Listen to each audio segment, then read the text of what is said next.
because on average, for a wide variety of outcomes, those tend to be the healthiest, probably also support the most muscle growth and the least fat accumulation. And there's some direct literature to confirm that. So olive oil, canola oil, nuts, nut butters, avocado, stuff like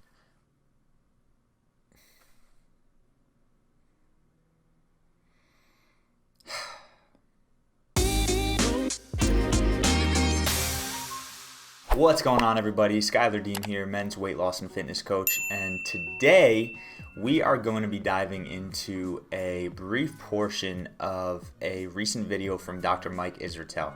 Now, before we dive into the actual clip and what we're going to talk about today, I want to preface this by saying that I have learned a ton of information from Dr. Mike. In no way am I bashing him with this video, in no way am I calling him out.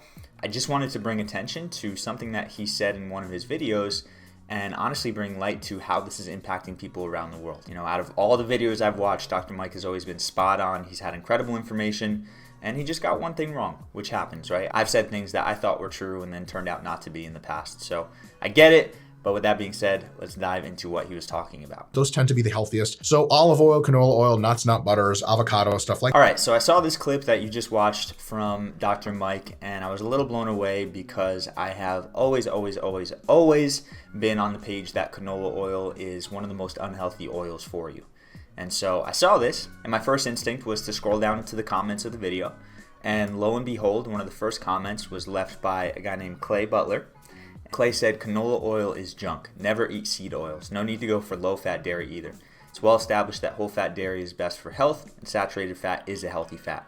There's no reason to restrict dietary cholesterol or saturated fat. Even the American Journal of Cardiology said there is no evidence to reduce saturated fat for health reasons." Now, that's a lot to digest. There's a couple different claims in there. I will say I agree with the dairy claim. Saturated fat, for the most part, I agree with. There's one type of saturated fat that has been shown not to be as healthy. It's the one included in all the studies that say and claim that saturated fat is not healthy, but there's a lot of different types of saturated fat. So first off, interesting comment, but my go-to is canola oil is junk, right? Because I totally agree with Clay. And what I noticed is that this was actually pinned by Dr. Mike. His channel is Renaissance Periodization if you want to go check it out. And so, see this comment is pinned. I see there's about 29 or so replies. And so I open those replies, I scroll down, and I see Dr. Mike post, "Canola oil has seemingly been shown as very healthy in the peer-reviewed literature. Check this out." And then he includes a link to a study. Now, a couple comments after, a guy named Doug T hit this spot on. And so I was going to check out the study, but I saw this comment, and it says funding. This work was supported by the Canola Council of Canada and the U.S. Canola Association. No conflict of interest there. And so, of course, open up the study, scroll down to the conclusion, which is that evidence shows a number of potential health benefits of canola oil consumption. Canola oil can now be regarded as one of the healthiest edible vegetable oils in terms of its biological functions and its ability to aid in reducing disease-related risk factors and improving health. And right below that conclusion, underneath funding, this work was supported by the Canola Council of Canada and the U.S. Canola Association. And therein lies one of the massive problems of what we see going on today with, everything happening in the world right now, with nutrition, with what we're told is healthy, what we're told isn't, is that science, although supposedly always accurate, always right, always spot on, can absolutely be manipulated by outside forces. Right? This is happening in government. This is happening with food products, where companies with a massive amount of power, a massive amount of money, are creating funding to create research around proving themselves right. And so this is a really interesting time to be in because, you can read science and you can see studies and there's these thoughts that maybe this isn't true. Maybe I don't know. Like, what's the purpose? What is this study trying to prove? And although it can get confusing, I have a couple rules I live by. So the number one, I always trust how I feel. If I'm consuming something and it does not mix well with my body and I get a stomach ache or I get a headache or I feel tired or I just feel off, I most likely will not spend a lot of time consuming that product. And this has happened with canola oil, right? Every time I have canola oil, whether I know it's in the food or whether I don't, my body would just feel off after consuming it. And so tune into your body is absolutely number one. Now, the thing here is that a lot of people, unfortunately, haven't built that skill. They're so into eating certain types of foods, they're so into tuning into the taste that they completely forget that their body is speaking to them. And so my second rule is eat food in the most natural form as possible, right? Humans have come in and we've tried to make things better with things like pesticides, genetic modification, all these different things to try to produce more, to make it tastier. And in the process, from what I've seen, every time a human interacts, or at least almost every single time, it makes the product less healthy. It allows the product to damage the body in some way. And so I want to dive a little bit into the research around canola oil and then honestly just speak to why I believe it is so unhealthy and why it's not a good choice. And to do that, I believe it's really important to touch on the background of how fats work. Now there's a couple different types of fats, but the two I want to focus on are omega-3s and omega-6s. So omega-3s are going to be found in things like olive oil, coconut oil, fatty fish, avocado, and it's really what you think of when you think of healthy foods.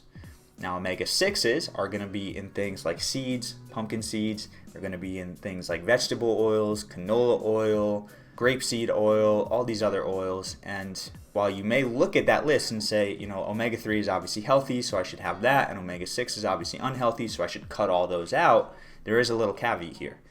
And that's that when you are thinking about the health of your body, you want to create a balance between omega-3s and omega-6s. So I had to do the research on this to get the actual specifics, but omega-6s contain building blocks for molecules called eicosanoids that create and control inflammation.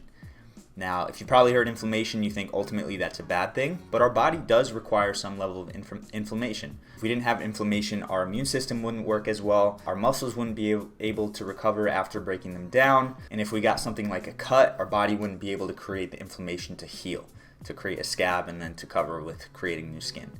And so this is something that's required, right? We're taught and we hear this keyword of inflammation, we ultimately think it's bad, but in moderation, it's really, really good.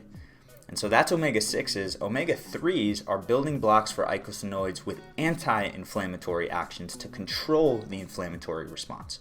So basically not having enough omega-3s allows acute inflammation, which is something that's healthy and needed, to turn into chronic inflammation, which has been proven and is being studied more and more about how much of an impact it has on disease, on things like cancer, heart disease, diabetes.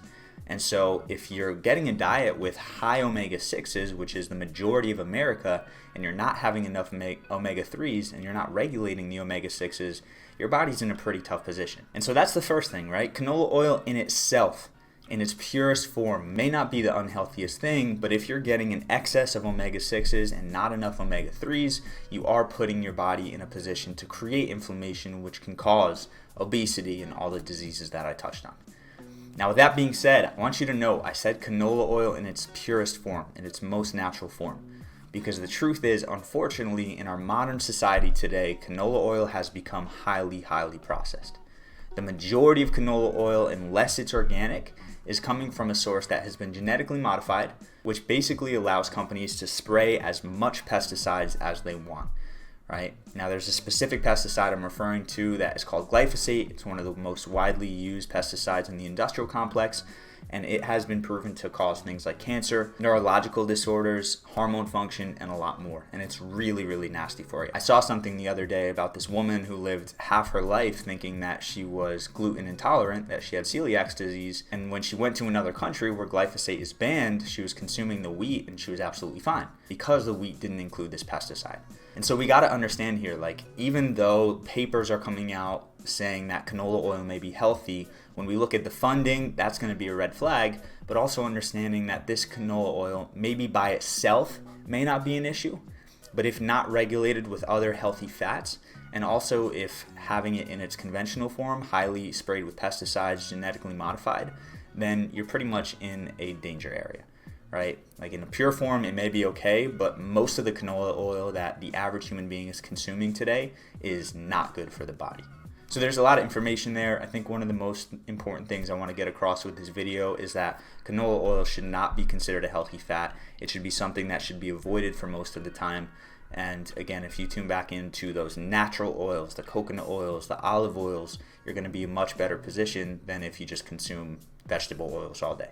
So that's our topic for today. If you are intrigued by this stuff, if this is new to you, because I know a lot of people are more into macros and counting calories and not really understanding what true food quality is, I want to invite you to check the link in the description of this video for a free guide we put together on how we help our clients get in the best shape of their life with mindfulness, fasting, and the mindfulness aspect there is where we really dive deep into, okay, where is our food coming from? How is it impacting our body? And how can we upgrade our ingredients to still enjoy our favorite foods, but do it in a way that's a lot more nutritious and healthy and isn't damaging our body as much. So check that out. Of course, if you're looking for more information like this, subscribe to the channel. With that being said, as always, make sure to eat smart, move more, sleep deep, and be grateful for this moment. I'll see you in the next video.